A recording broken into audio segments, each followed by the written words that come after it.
Hello, everybody, and welcome back to the last part of the Sonic and the Black Knight LP. We are no longer joined by Chris because he had far better things to do than waste his Sunday talking over a video game. So instead, we're joined once again by Donny, MBM, and new special guest star Ted. How's everyone Hello, doing? everyone. Now, Ted, I would say a good 80% of the guests we've had on this game have not played this game at all. How do you stand on this? I think I've played the game 1.5 times. I played the game once when it first came out, and I think I tried to do another playthrough at some point after that, and I stopped for whatever reason. Not that I overly dislike Black Knight at all. I mean, it's not my favorite Sonic game by any stretch of the imagination, but it's not something I go back to an awful lot either. So, yeah. I think it's all right.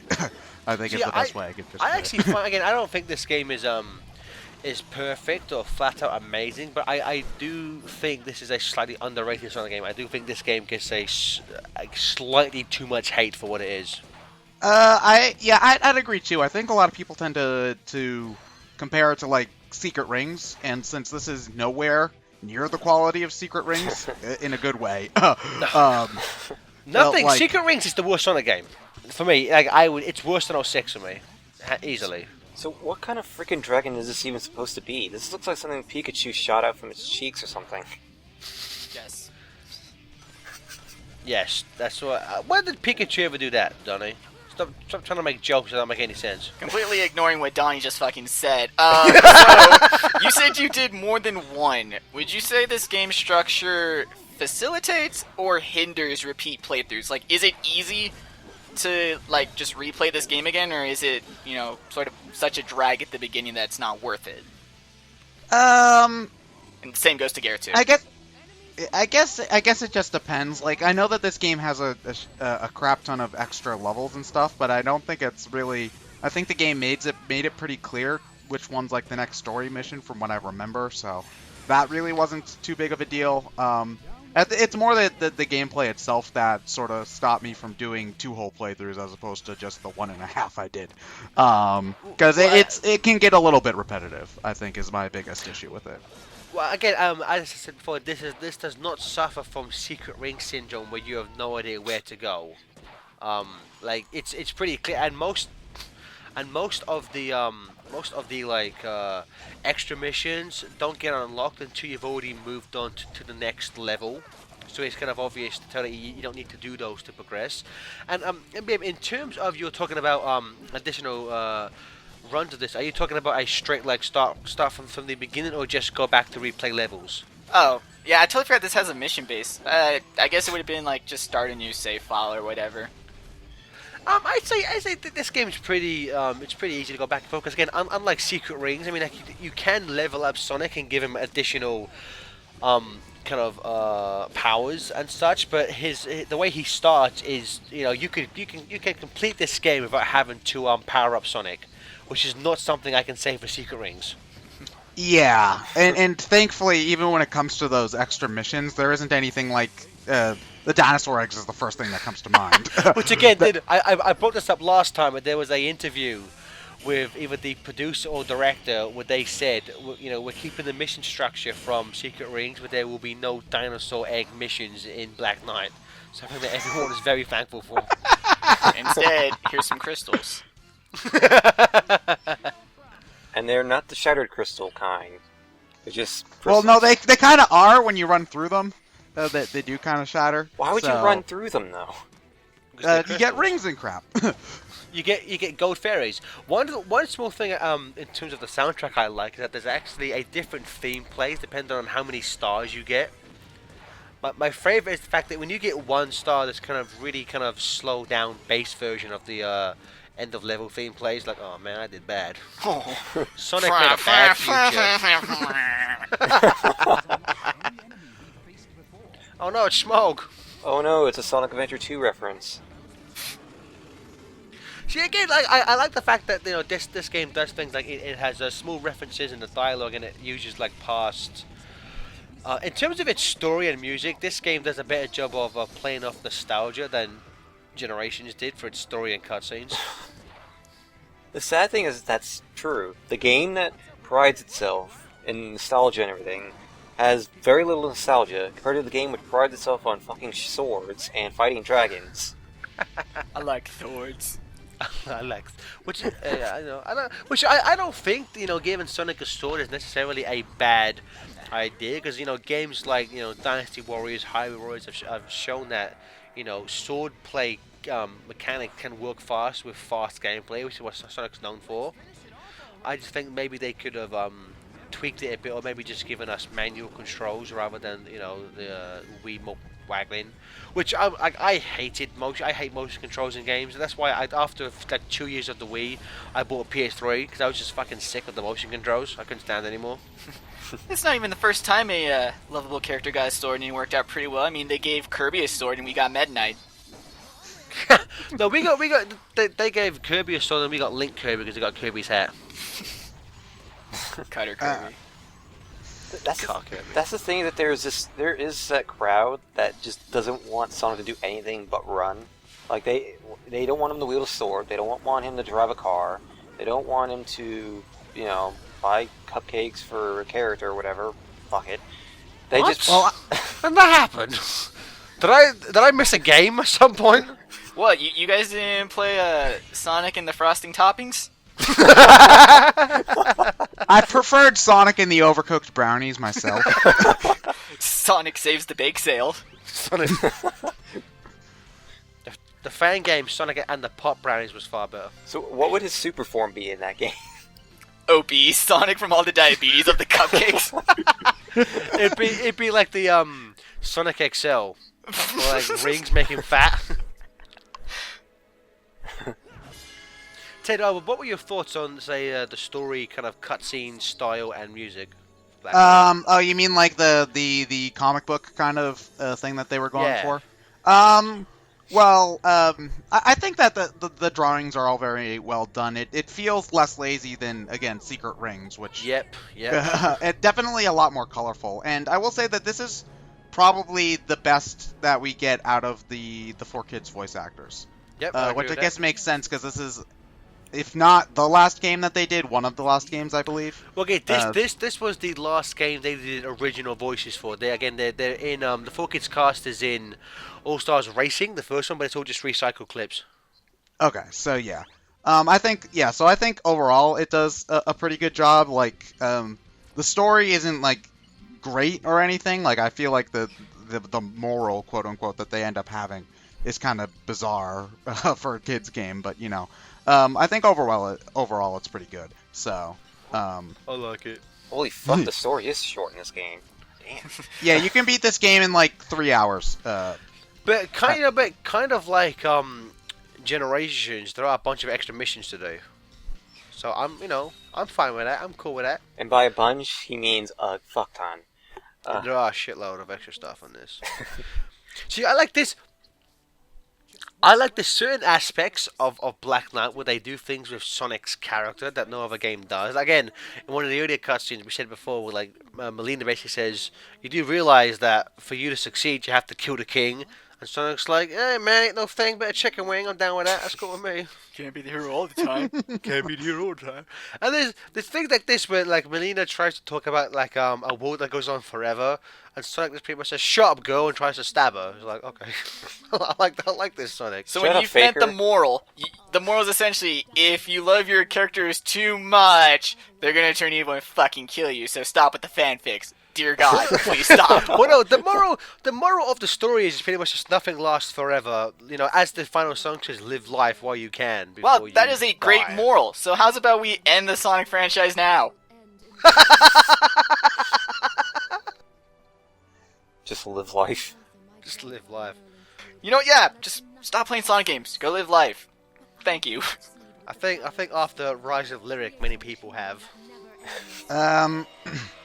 Yeah, you'll say that until Sega makes another Sonic announcement, and then we're all going to be crawled back in.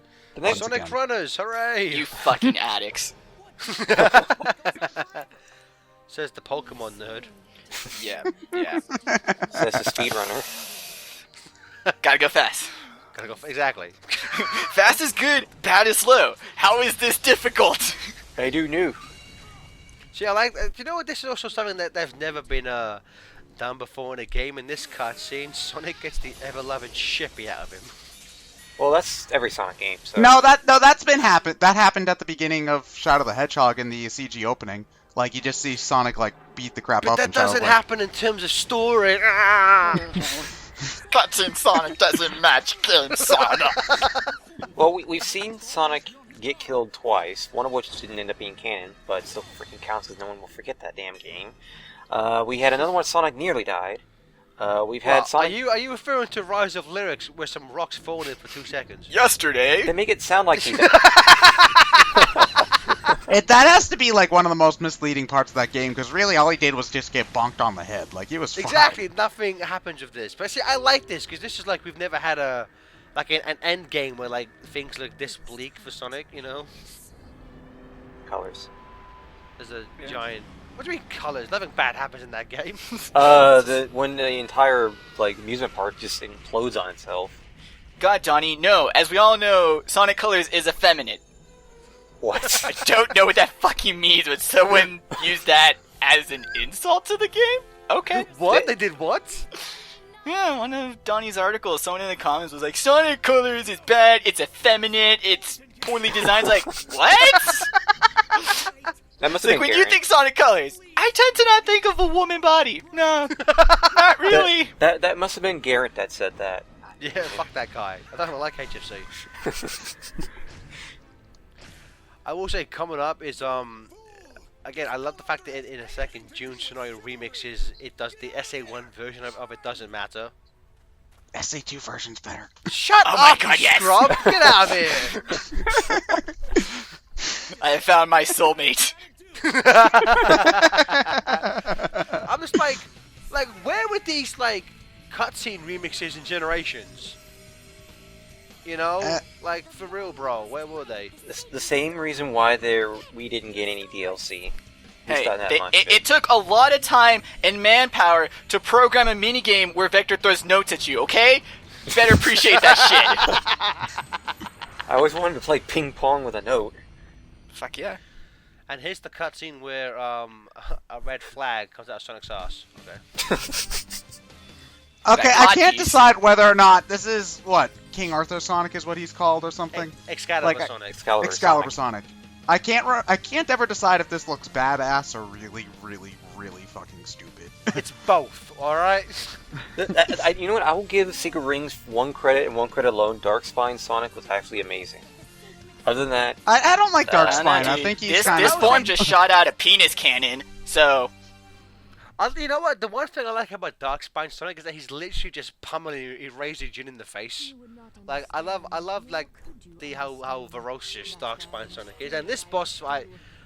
It's not the hardest boss fight in the history of video games, but I think the the look of it, the setting, the music track with me, such a great track.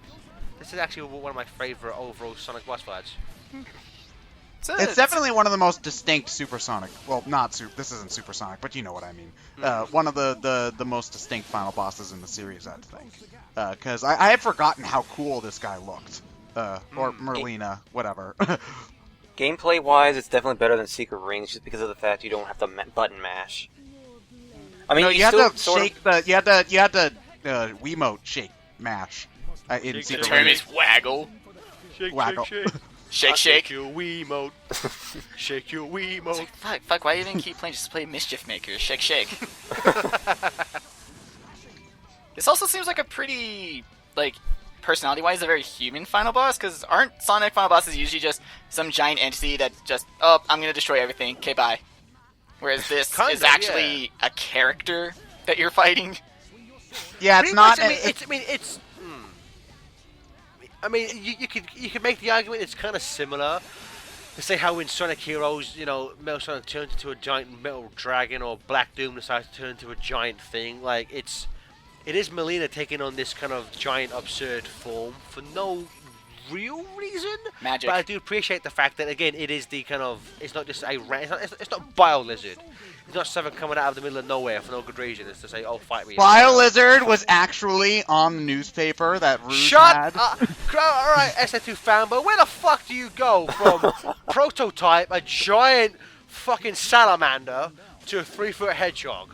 Where is Hey, the logic in things that? change a lot in beta, alright? Not from prototype 1 giant salamander, prototype 2 tiny hedgehog.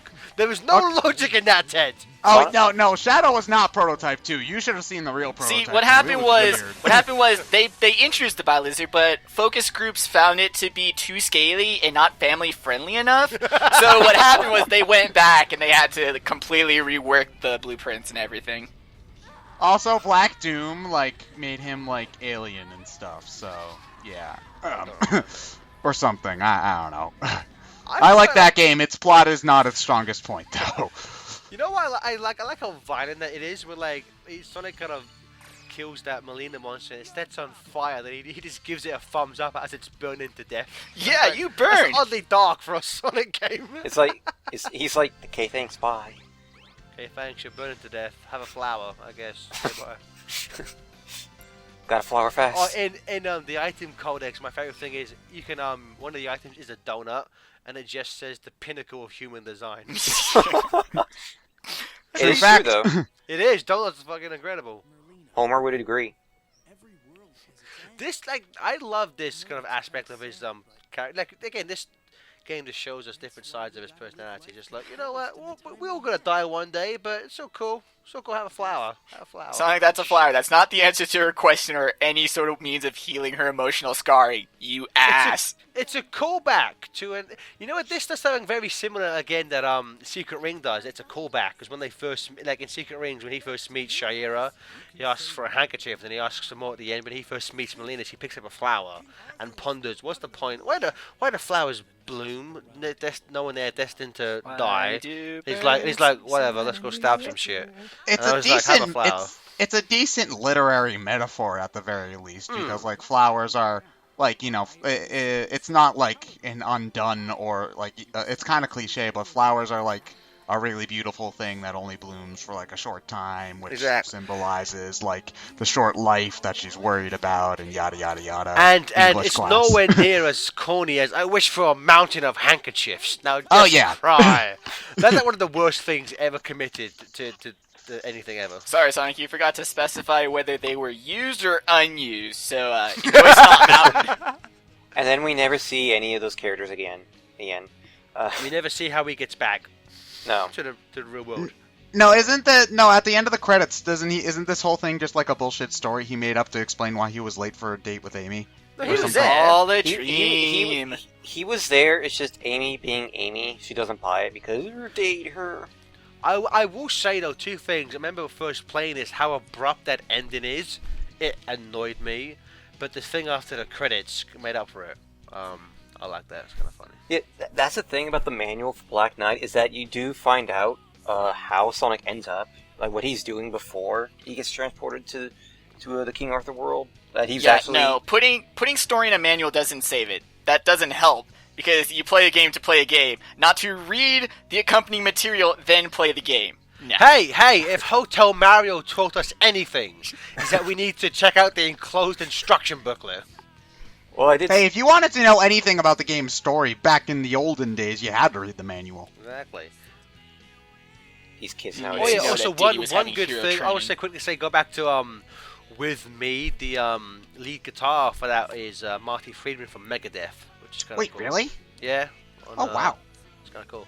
I was gonna say something and I forgot what it was. Oh yeah, Black Knight. That stuff, good stuff. Yeah. So this actually kind of people like to make the case that this kind of leads on from Unleashed, because there's a thing at the end of Unleashed where you can either agree or disagree to, not disagree, but you can either agree to or decline going on a date with Amy. And this game, as we're going to see in the cutscene after the credits, Amy goes, "You totally missed our date." So some people, and because this game came out after, I'm sure they're probably not connected, but it's fun to, make my own fanon where this is clearly a sequel to Unleashed because it ties not directly to what happens at the end of that game. Continuity. Continuity, please give us money. Well, they started doing that more and more because the Generations has that reference to colors, so they're all linked. But then you have like Rise of Lyric and Shattered Crystal don't make any sense. because different universe and They don't have to make sense. It's for kids. You know what? And this is for kids because the cast. This is a 4 kids game. so this is the true sequel to Sonic X. Oh god. We did not need a season 4. That'd be fucked up if this was season 4 of Sonic X. What?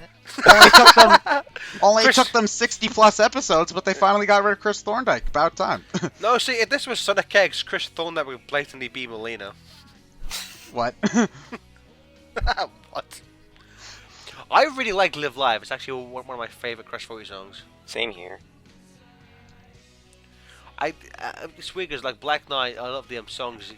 They do like Night of the Wind and Live Life both have a violin as part of the melody. And after these songs, it's like I want every single Crash 40 song to have a violin now because it sounds so good. It's a pretty dope ass instrument. And then I really like the sort of rock songs that try to mix in like orchestral stuff. Not just strings, but also if they manage to work in like brass and stuff like that. I really like that kind of sound. So Same here. Some of my favorite Sonic cutscene tracks or like movie scores are where they mix rock and orchestral. Like the first Iron Man has a great soundtrack in terms of its score. I love that soundtrack. Oh yeah, I'd say I can't remember 2s, but I love 3s as well. Well, all of them do, but I'm just more partial to Iron Man's theme in 1 than I am to his, because they gave him a different theme in 2 and 3. It's like, why? Fucking stick with that theme, you bastards. these credits are longer than the actual game itself. That's saying a lot. Well, that's just Sega's normal thing. They have to credit the caterers, Sega of Taiwan, everybody important. Well, to be fair, most Sonic's credits only last the length of a song, except for Sonic Colors, where the length of the credits was 15 minutes. No, Unleashed was just as bad, because they played all of Endless Possibility, Unleashed, I forget, and I that other take song, it which back, is I take it boring, back. and I'm pretty sure they played the orchestral theme. That sounds almost exactly like Mario Galaxy's theme. Too. The wild adventure. That's why I love the credits to Lost World. It's less than 3 minutes and it plays the awesome Wonder World. Good stuff. Yep. But I would say for a credit theme, Live Life, one of the best. Love it. Good shit. Yeah, it's definitely the better one out of the 2 storybook games. Like Secret Rings, it's bad. Terrible. Yeah. If you like Secret Rings, you're wrong and your opinion is wrong. Yeah, I don't think we're ever. Don't try to argue it. That'll just make your opinion more wrong. Yeah, I don't think we're ever going to get a storybook game again. So I mean, with the way Sega is now, but. Well, you know what? You say that.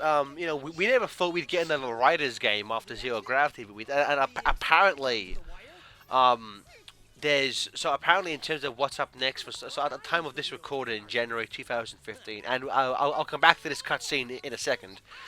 So apparently this year we are gonna get a Sonic game made by the Sonic Team A team for like PS4 and Xbox One. Then in 2016, apparently we're gonna get a movie game based on the upcoming movie. And then apparently in 2017, there's going to be another Nintendo exclusive game. Huh. Which, at this point, I think, I wouldn't, again, as Donnie said, it's possibly unlikely, but I wouldn't rule out, if that rumor of another Nintendo exclusive game is going to be true, I wouldn't rule out, another storybook game. Because I think these games sold relatively well, and at the end of the day, I think Sega cares more about that than, critical reception. I mean, money speaks louder than positivity. That's why Michael Bay still has a career.